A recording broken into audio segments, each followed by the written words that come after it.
Write as many facts as you can. June 6th, 1944, 5 a.m. Crisbecq Battery, Normandy coast. Through the cold pre-dawn mist, the lenses of Oberleutnant Walter Ohmsen's Zeiss binoculars trembled slightly in his hands.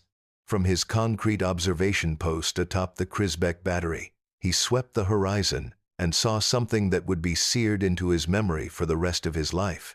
What lay before him defied every assurance the German High Command had given.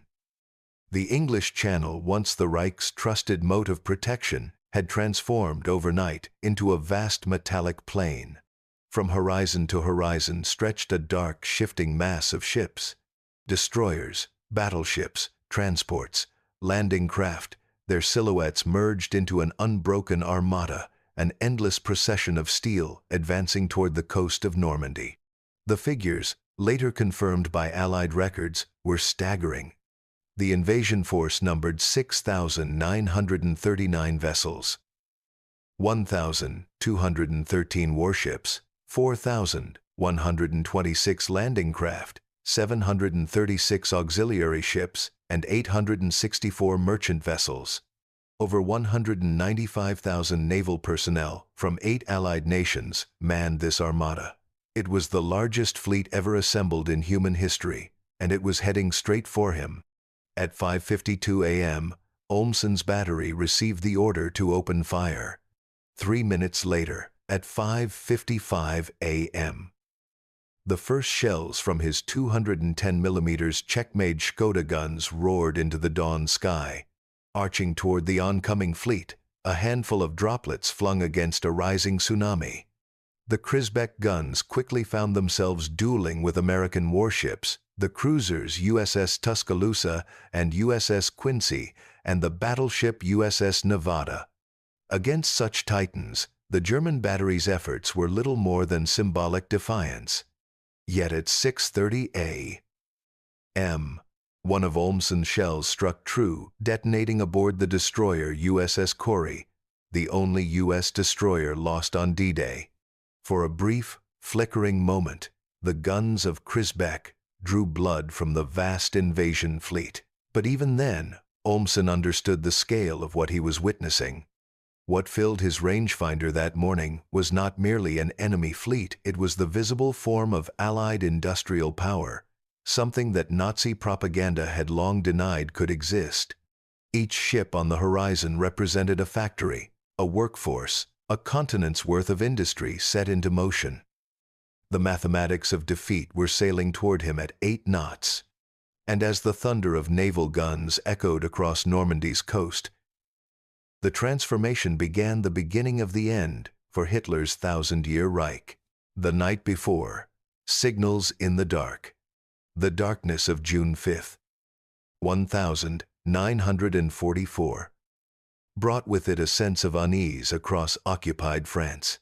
The winds had shifted, the tides were high, and reports from coastal radar stations flickered with unexplained echoes.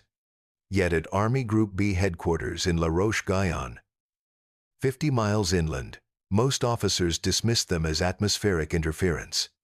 Lieutenant General Hans Speidel, Chief of Staff to Field Marshal Erwin Rommel since April, was not among them.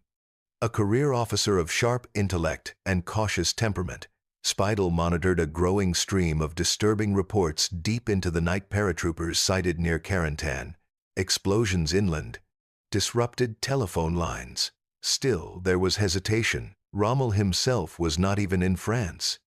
The famed Desert Fox, convinced that poor weather made any invasion impossible, had returned to Germany to celebrate his wife's birthday. His absence at such a pivotal hour would become one of history's cruel ironies. At 1:20 a.m., the 7th Army received confirmation. Massive parachute landings were underway across Normandy. The 82nd and 101st Airborne Divisions of the U.S. Army, over 13,000 men, were descending from Douglas C-47 Skytrains into the darkness behind German lines. In St. Lo, General der Artillerie Erich Marx, commander of the 84th Corps, grasped the situation instantly. A veteran of the Eastern Front, He had lost a leg at Stalingrad and learned to recognize the signs of catastrophe. Yet even he could not fathom the scale of what was coming. The German defenders had prepared for an invasion. Minefields, bunkers, and beach obstacles covered the coast. But they had not prepared for an industrial avalanche, a storm of men and machines beyond imagination. Vice Admiral Friedrich Ruge, Rommel's naval advisor since November 1943, had warned of this. Born into a seafaring family in 1894, Ruge understood naval warfare better than any German officer in France.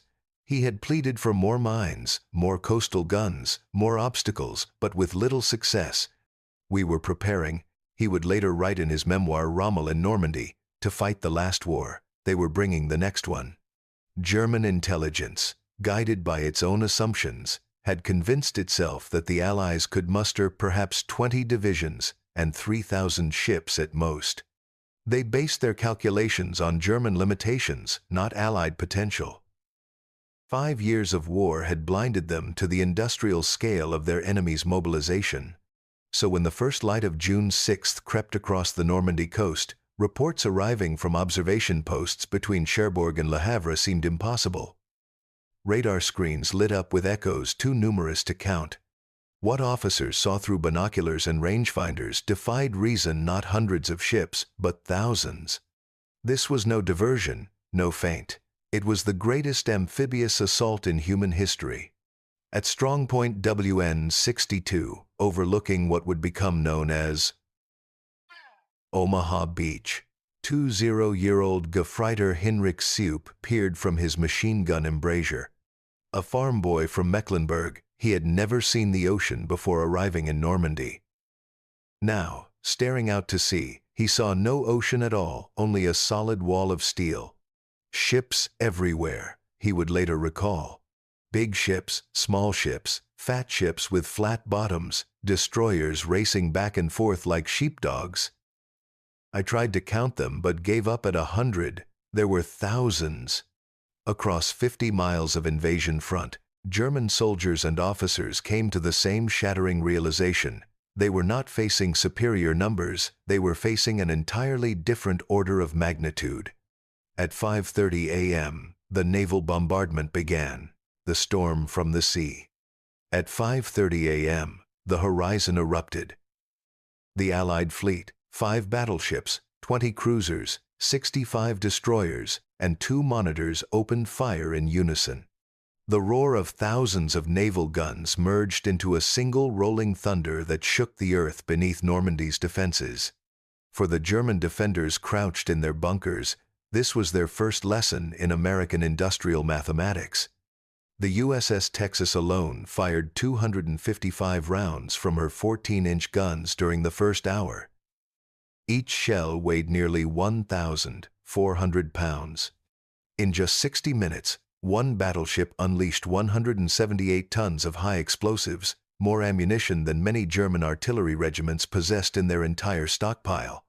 Before the first Allied soldier set foot on the beaches, the naval forces had already fired an estimated 50,000 shells from destroyers, 23,000 from cruisers, and 3,500 from battleships, over 130,000 tons of ordnance in total.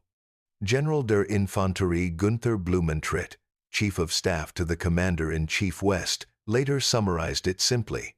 "We had prepared to fight soldiers, we found ourselves fighting factories." As the bombardment rolled inland, the second wave of the Allied assault appeared in the skies. At 6 a.m., the gray dawn was torn apart by the roar of engines. The air filled not with dozens or hundreds of aircraft, but thousands. Over 14,000 sorties were flown that day in direct support of the landings. Allied aircraft dominated every altitude, from lumbering bombers to nimble fighter bombers circling like hawks above the beaches. The Luftwaffe, by contrast, could muster barely 300 operational aircraft across all of France. On D-Day, it managed 319 sorties in total. For every German plane in the air, there were 46 Allied aircraft. The disparity was not merely numerical, it was absurd. Major Joseph Priller, commanding Jagerschwader 26, led the only recorded Luftwaffe attack on the beaches that morning. With just his wingman, Heinz Severloh, he made a brief strafing run over Sword Beach, then fled from overwhelming Allied fighter cover. The episode, often dramatized in post-war accounts, captured the reality of Germany's impotence in the air. Meanwhile, along the Normandy coastline, German gunners clung to their posts as shells rained down around them. The 352nd Infantry Division, manning strong points above Omaha Beach, was among the best prepared units in the region. Their machine gun nests and casemates created interlocking fields of fire. When the first waves of American infantry from the 1st and 29th Divisions landed at 6:30 a.m., they stepped directly into a storm of bullets. Machine guns, mortars, and artillery tore through the assaulting ranks. Within minutes, the beach was littered with bodies. The sea turned crimson with blood. Gefreiter Heinrich Severloh, manning his MG-42 at Widerstands Nest 62, fired more than 12,000 rounds that morning. They came and kept coming, he later wrote. For every man we killed, another appeared. The sea itself seemed to give birth to them. For a few brief hours, it seemed possible that the Atlantic Wall might hold. The Americans were pinned down, their landing craft burning, their officers dead or wounded. General Omar Bradley, watching from his command ship offshore, even considered evacuation. Then, at around 8 a.m., something extraordinary happened. By 8 a.m., Omaha Beach was a scene of carnage and chaos. Burning landing craft drifted in the surf. Men huddled behind steel obstacles, or the bodies of their comrades, pinned down by relentless machine gun fire from the bluffs above. Radio communications were failing, and landing waves were piling up behind each other, creating traffic jams of men and steel under fire. Aboard his flagship, General Omar Bradley watched the slaughter unfold through binoculars and weighed the unthinkable withdrawal. The first waves had been shattered. Entire companies had ceased to exist. But then, amid the smoke and confusion, a decision was made that would change the course of the battle. Several American destroyer captains, acting on their own initiative, turned their ships toward the shore.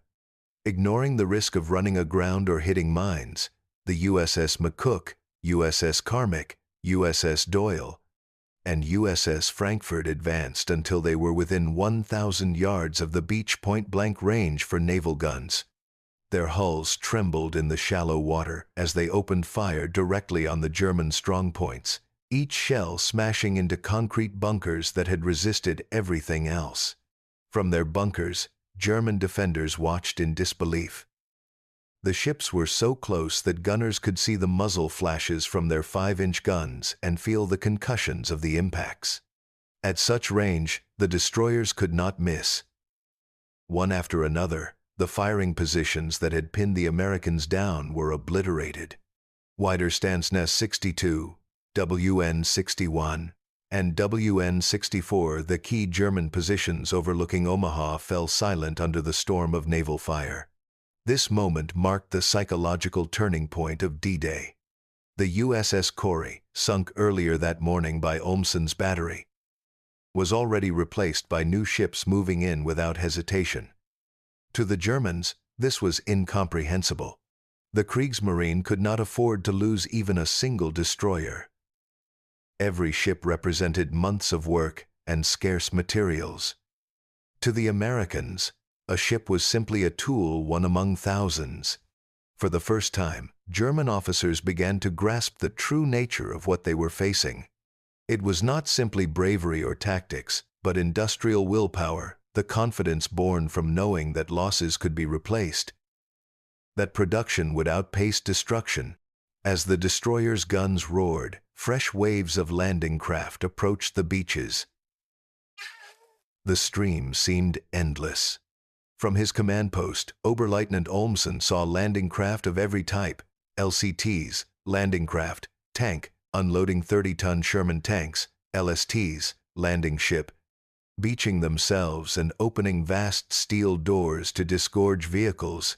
DUKW amphibious trucks swimming ashore with supplies. It was a living machine, a conveyor belt of war that seemed to draw directly from the sea itself. By nightfall, the Allies had landed approximately 156,000 troops. 132,000. 715 by sea, 23,000. 400 by air. They had established 5 beachheads across a 50-mile front. The German 7th Army, responsible for defending all of Normandy, had fewer men in total. In just the first 24 hours, Allied forces put ashore 20,000 vehicles, 1,700 tanks, and 15,000 tons of supplies. Germany had spent 4 years building the Atlantic Wall to stop such an invasion. In one day, the Allies had overwhelmed it through sheer volume. As the fires burned along the coast and the beaches filled with wounded and wreckage, the men in German command posts began to understand the scale of what was unfolding. They had not merely been attacked, they had been outproduced. The counterattack that failed. At dawn on June 7th, the second day of the invasion, German commanders across northern France still clung to a single hope: that the panzers might yet drive the Allies back into the sea. The idea had been central to Hitler's defensive strategy. The Atlantic Wall, he insisted, would hold the enemy long enough for armored reserves to deliver the killing blow. But as the hours passed, that theory collapsed under the weight of reality. Field Marshal Erwin Rommel, having rushed back from Germany, arrived at his headquarters in La Roche-Guyon late in the morning. The scene that greeted him was chaos, conflicting reports, jammed telephone lines, and a command structure frozen by Hitler's indecision. Under the Führer Directive No. 51, issued in November 1943, no panzer division could move without Hitler's personal authorization. The result was paralysis. When the landings began, the 12th SS Panzer Division Hitlerjugend, Panzerlehr, and 21st Panzer Division were all positioned within striking distance of Normandy. Yet their movements were delayed for crucial hours, first by confusion, then by the Allied air forces that ruled the skies. At 10 a.m., the 12th SS received orders to advance toward Caen. But before its leading elements could reach the front, Allied fighter bombers, Typhoons, P-47 Thunderbolts, and Mustangs struck with devastating precision. Each road, bridge, and convoy became a death trap. Columns of tanks, trucks, and half-tracks crawled forward only to be ambushed from above.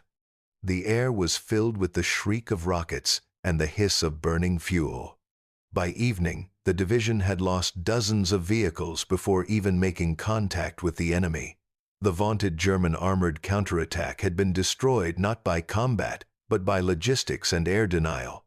General Hans Speidel, watching from headquarters, understood immediately what this meant. The enemy, he later wrote, had achieved more than air superiority. He had achieved air monopoly. In previous wars, the battlefield had been defined by space lines, fronts, and fortifications. Now it was defined by control of the vertical dimension. Whoever owned the sky could dictate movement, supply, and survival. Rommel, ever the realist, grasped the truth faster than most. He toured the front personally, his car weaving through burning wreckage and strafed roads. At one stop near Saint-Lô, he stood beside the smoking hull of a Panzer IV and said quietly to his adjutant, "The war is lost. Even our bravest soldiers cannot fight steel and machines that never stop coming."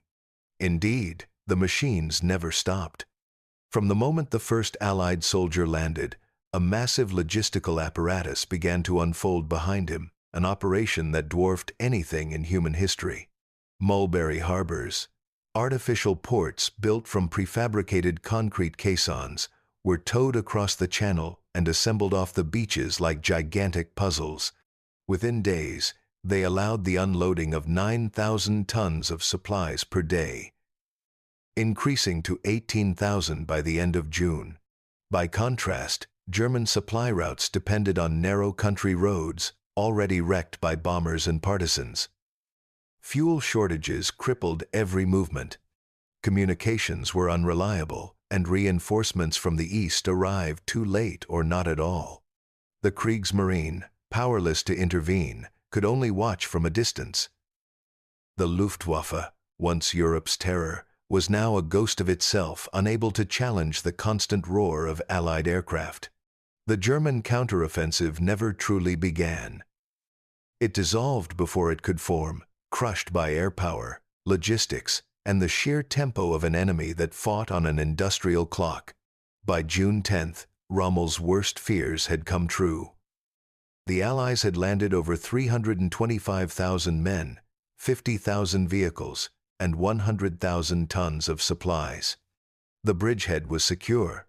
For the men of the Wehrmacht, it was the end of one world and the beginning of another, a war no longer defined by courage or strategy alone, but by the mass production of force itself. Aftermath, the meaning of overlord.